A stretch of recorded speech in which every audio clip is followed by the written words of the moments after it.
on to BBC Wiltshire Sound, where he works as a reporter, relief presenter and documentary maker. Involved with environmental campaigning and investigative journalism, he was secretary, then vice chair of the Bristol branch of the National Union of Journalists, and he delivered his first lecture on 17th century Illuminati in October 2006. He now produces and presents Friday Drive Time, the weekly politics show on Bristol Community FM. So on the phone to reveal his knowledge of a little-known band of secret government villains known as the Bilderbergers, please welcome my next guest, Mr. Tony Gosling. Hello, Tony. Hi, Sarah. Thanks very much for having me on. This is a cross area that I deal with, which is looking into this thing called the historical Illuminati, but then also being absolutely not afraid to draw some comparisons, and I'll leave it at that, just comparisons really, between them and this current day thing we've got called the Bilderberg conference, and that's coming up next weekend.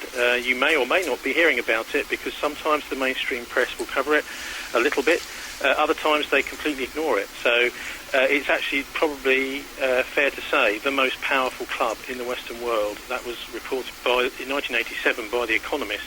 It was over Christmas 1987 when their main editors were off on holiday. I think the deputy editors or somebody cheekily decided to sneak some information in there for the public. Get some real news in when nobody's watching. Yeah, and they do the same in a way here in Bristol actually, because a few years ago we had a fascinating conference. Well, I say conference, it was a long lecture over a day by a guy called Richard Gage from Architects and Engineers for 9/11 Truth. Yeah. And they are really a wonderful organisation of thousands of architects and engineers, mainly based in the US, but now all over the world. And he did a presentation at the Colston Hall about 9/11. And we usually get no publicity for events like that. The mainstream press here would try and freeze them out completely.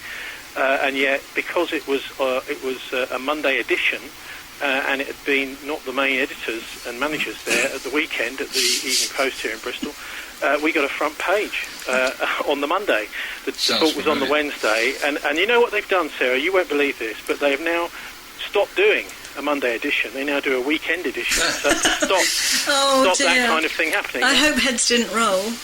Well, I think what they do is when they see a little bit of the chink of the truth coming out like this in the mainstream press, they like to sit on it. Now, I mean, I think we're living in a pretty frightening time as regards to what we are and are not allowed to hear in our news media nowadays. Sometimes things will get through, and sometimes things won't. And I'm in an unenviable situation of meeting a lot of these politicians of the programme I do at Bristol Community Radio every Friday drive time.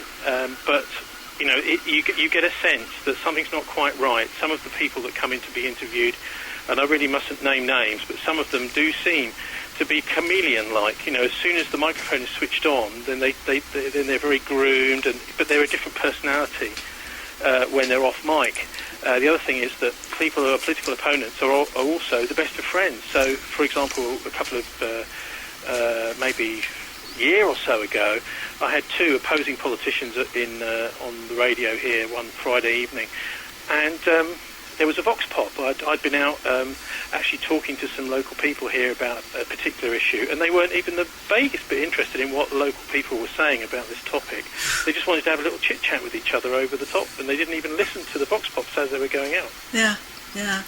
I think politics is always seen by sort of the mainstream media and those who watch or take part in watching, buying, and whatever on the television, the mainstream media.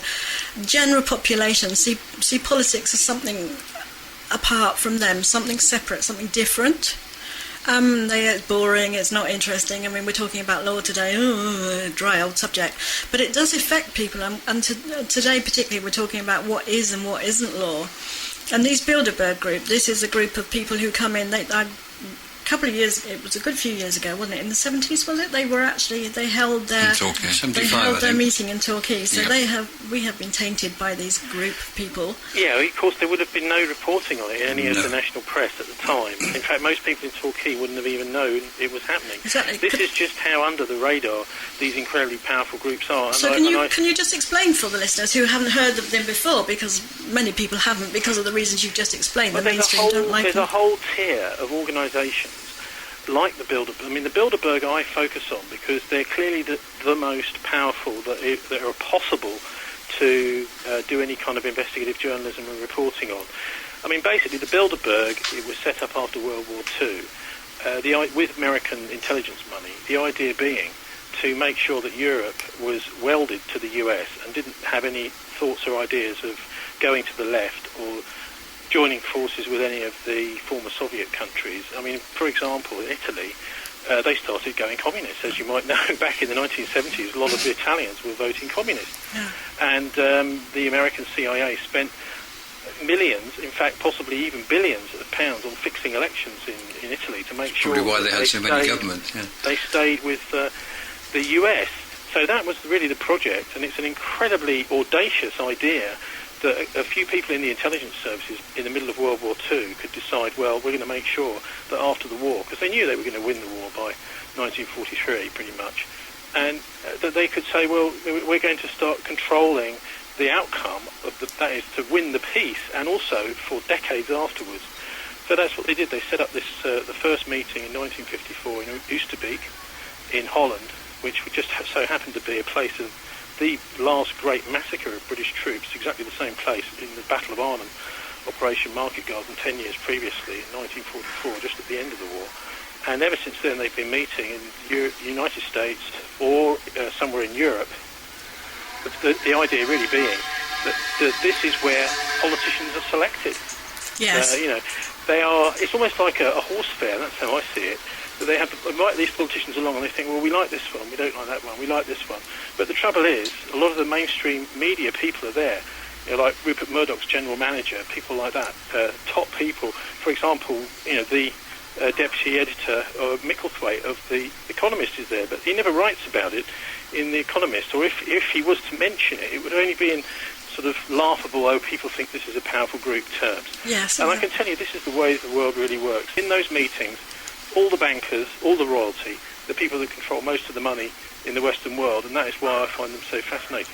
And this is not a conspiracy nonsense that people talk about. This is factual. I mean, you've been there. I know people that have been there. These people have been filmed there. They've been, interviewed. They go there. Our politicians go there. Well, there's nothing to stop people meeting up. Big business, people like that.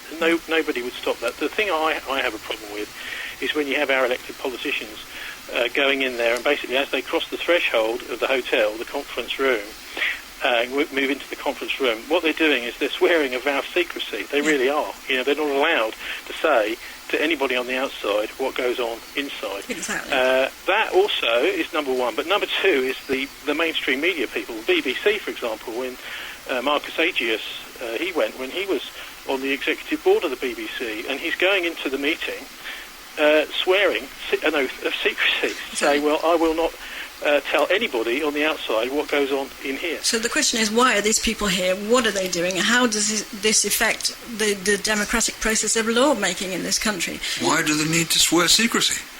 Well, they don't. Exactly. The thing is, if they don't, rules. they won't be invited. Yes.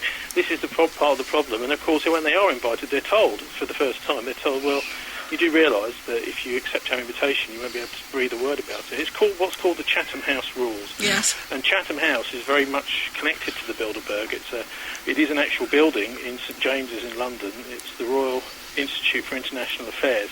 And if you look at the way foreign policy works, and wars start or stop nowadays, diplomacy, that kind of thing, that's really where it happens, because it doesn't really happen at the Foreign Office anymore. The Royal Institute for International Affairs is a very powerful private club, which is also part funded by the BBC, believe it or not. I mean, I'm quite amazed that our public money is going towards this. But essentially what they've done is they've privatised foreign policy at Chatham House. And you'll quite often hear on the TV, radio, see on the TV, people from Chatham House being trotted out as spokespeople on international issues. Yeah. Oh, we've got a new war in Sudan, for example. Here's someone from Chatham House to tell you all about it. What they don't tell you on the BBC or on ITV or on Sky is that these people are privately funded, and it's a private foreign policy think tank which basically looks after the interests of big business. Yeah. So, did it come from the East India Company or something like that? Well, I wouldn't necessarily. No, I'm not sure about that. I think actually the Royal Institute for International Affairs, or Chatham House, which is where it's based in St James, it's part of a network of these sorts of organisations. The most similar of which is probably the Council on Foreign Relations in the United States. And there's a European one as well, isn't there? Council of 300. There's almost all countries have got one of these institutes for international affairs, and that's where foreign policy is decided nowadays. I'm afraid it's not decided by our democratic leaders. I mean, it's worth it, isn't it? Looking at last week's election and the results, particularly of the Euro poll. What we've got Nick Clegg on the radio today. I was listening to him on 5 Live earlier on saying, oh, well, people just don't understand us. Well, I'm sorry, Nick, but they do understand us. Yes, and that's why they're not voting. Is that this European project is completely out of control. And when I say out of control, I mean it's out of our control. Exactly. It's being run by appointees. I think Hitler actually would be smiling and smirking if he was still alive, looking at what's happened with the EU and the European Central Bank, because it really is a handful of a hand-picked, unelected bunch of people making massive amounts of decisions about our economy and our new laws. So Hitler missed a few tricks there. That's the worrying thing about all this, is that a lot of the problems that we're having now today are directly due to these European directives. Now, I'm not saying that our own government is particularly good or has any kind of real proper social conscience, but it's not the same kind of hideous machine that the EU is. Now, I mean, I say that advisedly because I knew very well a guy called Grattan Healy. Now, he's an engineer, and he worked for, this is back in the late 90s, he worked for a Green MEP, and he said, he worked there for about 4 or 5 years, and he said, I've always approached this Europe thing like an engineer and tried to see it as a machine and tried to make the machine work. And around about 2000, maybe it was 2001, he said to me, I've given up. This machine is never going to work. Yeah. And I think there are many people around Europe, and Ireland as well, obviously, mostly though probably in Greece, Portugal, Spain, Italy, the places where this austerity has hit the hardest, that are also realising that we don't want anything to do with this machine anymore. Yeah. Well, if you don't check, if you don't do an audit on a machine every now and do a check-up, you're not going to find out where it's going wrong, are you? Yeah, I mean, I'm no great fan of the UK Independence Party, but I can see that what they're doing is actually really important. What they're doing is they're piercing this fake political consensus we've got in Britain, where all 3 main parties, the Lib Dems, the Tories, and Labour, and actually now the Greens as well. Yeah, I mean, back in the sort of 5, 6, 8 years ago, the Green Party said, oh, well, we're against Europe and you can vote for us. Now they've changed their tune. They're now pro-EU. I shouldn't say Europe, and I do this all the time. Everyone does it. It's the EU, it's not Europe. We're all pro-Europe. Yeah. We're just not pro-EU. Just to the listeners who don't know what EU is, that's the European Union. That's Brussels. Yeah. Yeah, and Strasbourg. And if you go right the way back to the war, I was talking about World War II, because a lot of this, the ideas that we're seeing playing out today, started in World War II, was something in August 1944, which happened in Strasbourg, called the Red House meeting.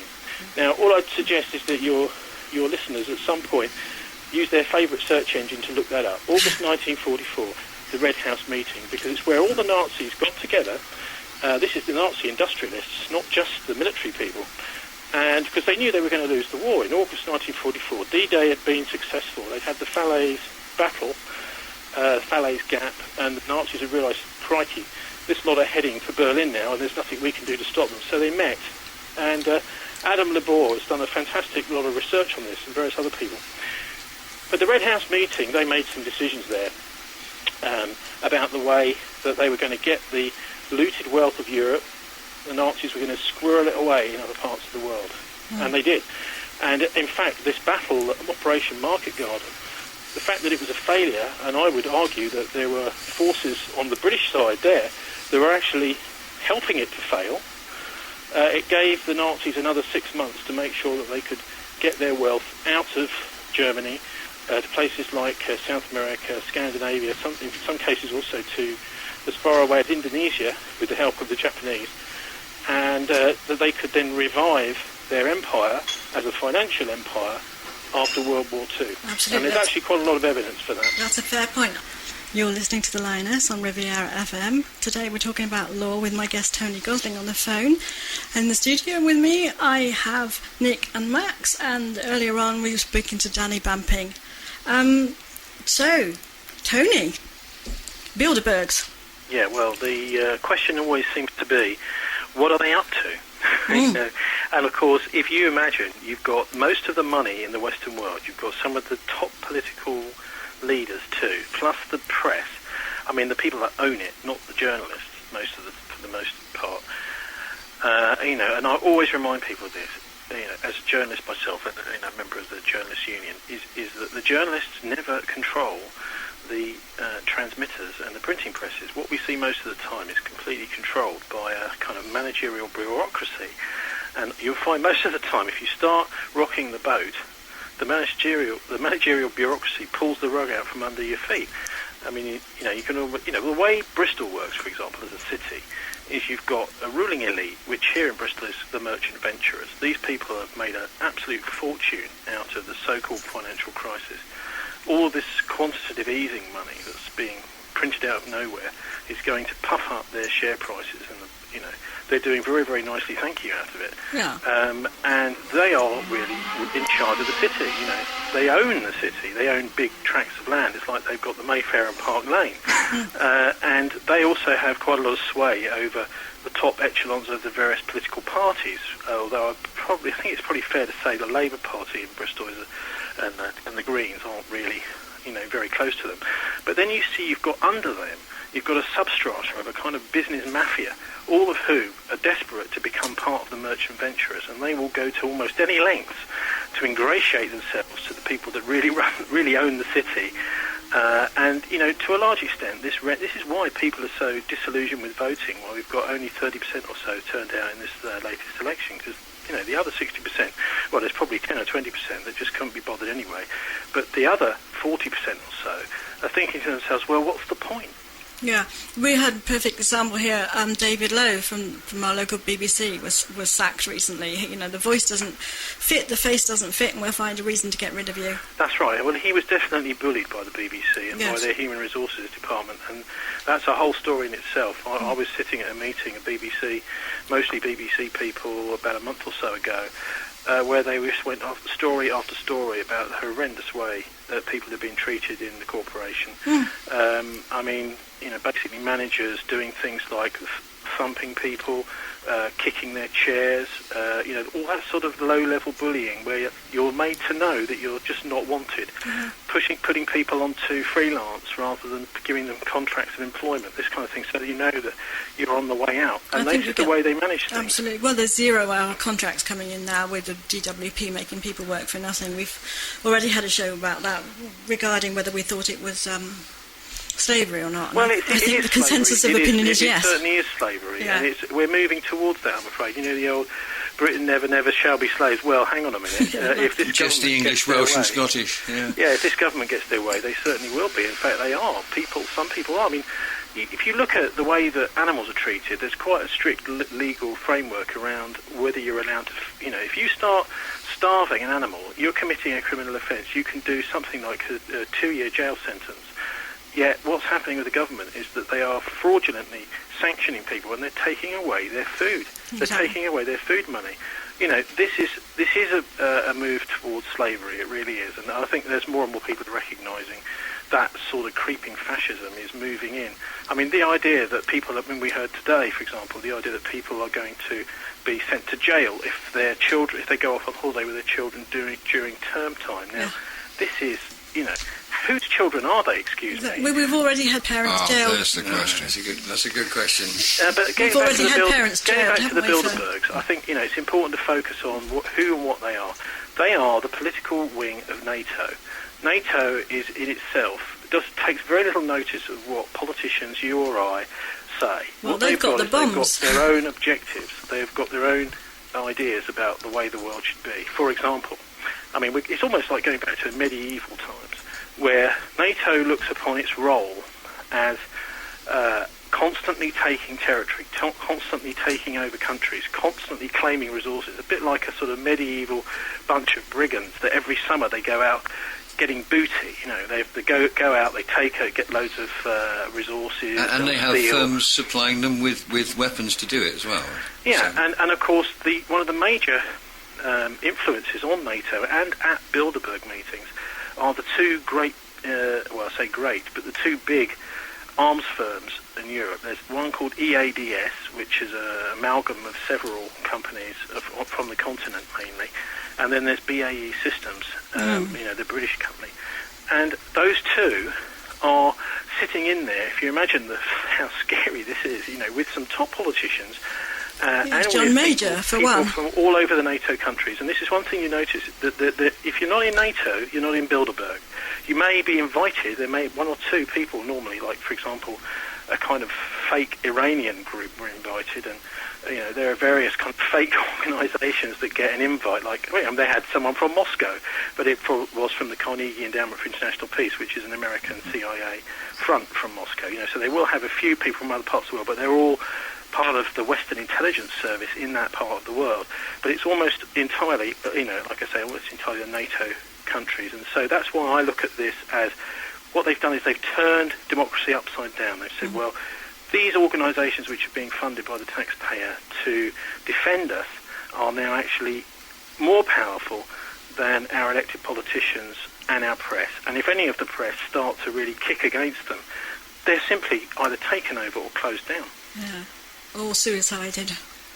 Well, I mean, there's a lot of questions about, you know, certain fate of certain politicians and figures, aren't there? I mean, I think probably the most controversial is probably Robin Cook, as a chap who was a shoe-in, basically, to replace Tony Blair, so he would have almost certainly be Prime Minister instead of Gordon Brown. But you see, this is where the Bilderbergers look, is they're always looking a little bit ahead as to who is going to be the next leader of the opposition. I mean, for example, just two examples. One was they invited Bill Clinton along to the Bilderberg meeting just a few months before he successfully got the Democratic nomination in the US and became president. They invited Tony Blair just before. In fact, they'd had John Smith had been along, the old Labour leader, if people could remember back that far, who then died, and then they had Tony Blair in. And the next year, Tony Blair became leader of the Labour Party. They come out of nowhere, don't they? Obama came out of nowhere. Who'd ever heard of Obama until sort of the last minute, and then it was, there's this guy, and he's a black guy, well, and isn't it wonderful? You see that as well, don't you, on the television nowadays? You see TV reporters, and especially if there's some new conflict brewing up somewhere, some chap or woman will appear that you think, I've never seen them before. And what they're doing is they're explaining to you some amazingly complex new organisation. You know, I mean, like all this stuff about Boko Haram, for example. If you start drilling down into that, you can see that there has been U.S. intelligence money via this thing called AFRICOM going into that part of the world for about a decade now. Now, that money is not going to no purpose. What they're doing is they're actually funding these groups with the idea that, if we control the radical groups, then that will help us to stop them, and that will help us to know what they're up to. Well, that's the theory, but what often happens... You mentioned Robin Cook. I mean, he famously stated that Al-Qaeda was actually a CIA database. That's right. In fact, that was an article in The Guardian. Indeed. Yeah. Only just about 2 weeks before he mysteriously died. Yes. Of a heart attack, like John Smith. Well, we can only surmise that he actually died of a heart attack because nobody was there when he died. Indeed. The helicopter came and took him off a mountain and left, unbelievably, told his wife, "No, you're not allowed to get in the helicopter." And by the time he reached hospital, the man was dead. You know, so this is the kind of rather weird and scary world we're living in. Well, Tony, there are a lot of these, aren't there? There are a lot of these. Well, we used to think about the Eastern Bloc and Russia and the bad guys and the Cold War, and we used to think, you hear about disappearings, people were disappeared, and it sounds unbelievable, really, to think that in 21st century Britain this is happening. But I think it is fair if you look at the context of, I think Ukraine has been a real eye-opener, because you look at what's happened in February in the Maidan protests here, where there was an assault by armed men on the parliament that took over. Now, that's a coup. Now, we don't get it referred to as a coup on the telly, but it was a coup, quite clearly. Now, the people who had conducted that we're not really sure exactly who. Nobody really seems to know who they are. But one thing you can be absolutely sure of is that in both the security services and the policing in the new Kiev government, you've got the Right Sector Party. Okay, they're called Pravy Sector in the Ukrainian, but they worship. I say that. They've got this guy on their walls, right? A guy called Stefan Bandera, who was a Nazi. Yes. Now they've got him in the walls, and this is being supported by the European Union. This is being supported by the United States. This new government, which is a coup government, is being supported by them. So I think, in a way, it's very difficult to hide this away and say, oh, well, actually, no, we're not supporting Nazis. They are supporting Nazis. We've seen even just today in Ukraine more attacks on civilians by the Kiev army. And imagine if we had our army here in Britain, descending on Torquay and attacking people in a demonstration in the street in Torquay. Yeah. There would be all sorts of fuss, wouldn't it? But if Theresa May has her way, that may well happen. Well, amongst others. Hope to God it doesn't happen here. But I think, in a way, that's why I think that Ukraine is such an interesting warning to us about what might happen. And hopefully our own military, because I know they don't necessarily go along with all this stuff, our own military will be looking at this thinking, hang on a minute, what are they up to over there? And, what's happening is I think hopefully there is a bit of an understanding now in Britain amongst our professionals, the ones we don't see on the TV, the ones that don't roll onto Newsnight and onto the news, that, we need to be ready for this kind of thing possibly to happen here. Because I think it's pretty fair to say that eastern Ukraine was ready for the coup in Kiev, and they have decided, no, we're going to put up roadblocks. We're not going to allow these groups of armed gangs of fascists to go driving around willy-nilly all around east of Ukraine. We're going to stop them, and they have done. And good for them, and good luck to them too. It's a terrible way to live. It's a dreadful way to have to bring up your children in that fear and that uncertainty. Yeah, and I think a lot of this is to do with money, isn't it? You think to do with money. The whole business to do with Ukraine is about who are you. It's almost like shares, they've switched their bank account. They've switched their bank account from Moscow to Brussels. And this is the result of it all. What they did actually was the other way around, wasn't it? They said, Yanukovych, the previous president, said, no, we're going to keep our bank account in Moscow. And then there was a coup. Now, it's Victoria Nuland from the US. She was their, not ambassador, I think it's an envoy to Kiev, special envoy. She admitted on a leaked phone call that the Americans have spent about £2 billion in funding the Kiev protests, right? This is the Maidan. That is actually paying people to be out on the streets. Yeah. This is saying to people, well, join this little organisation and we will pay you some money, but we will ask you to come out on the street in a protest and blah, blah, blah.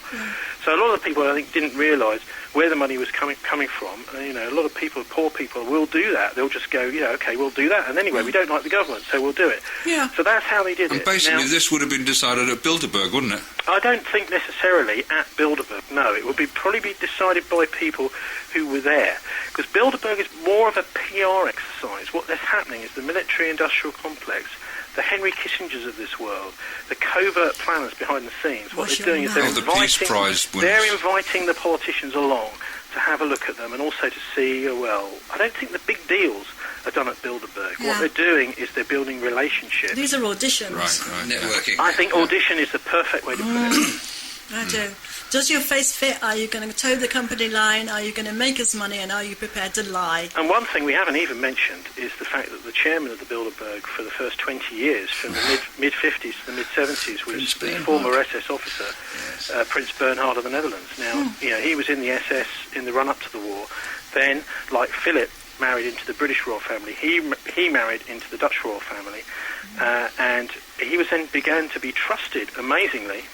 Ian Fleming, the Bond author, was involved in signing off his security credentials. He was then trusted in some parts of the war planning. For example, in Operation Market Garden, I was talking about earlier, the liberation of Holland, which was so crucial to try and end the war early. He was in on all the planning of it. And then he sends this guy who's supposed to be a top secret agent in to contact the resistance in Holland. It turns out Bernhard's trusted man is actually working for the Nazi, the Abwehr, which is the German military intelligence. He goes straight to them and tells them all about Operation Market Garden 2 weeks before it actually happened. So that was one of the reasons that the whole thing was such a disaster. Of course, it's the 70th anniversary coming up September this year, and I imagine that will be one of the sorts of things that would be whispered around Dutch churches and things where let's hope it's sort of spoken about rather than whispered now. I think. Yes, well, we're here to speak about it, certainly. I think maybe people are a little bit more open about these sorts of things nowadays, and that there were collaborators involved. We seem to be talking a lot about Nazis, don't we? Yeah, if you look at the other chairman of the Bilderberg conference, it's interesting who they choose to be in charge. I mean, the other person who's very powerful was Lord Carrington. Mm-hmm. He was chairman for, I think, 5 years or so. He was also involved with Henry Kissinger and Kissinger Associates, wasn't he?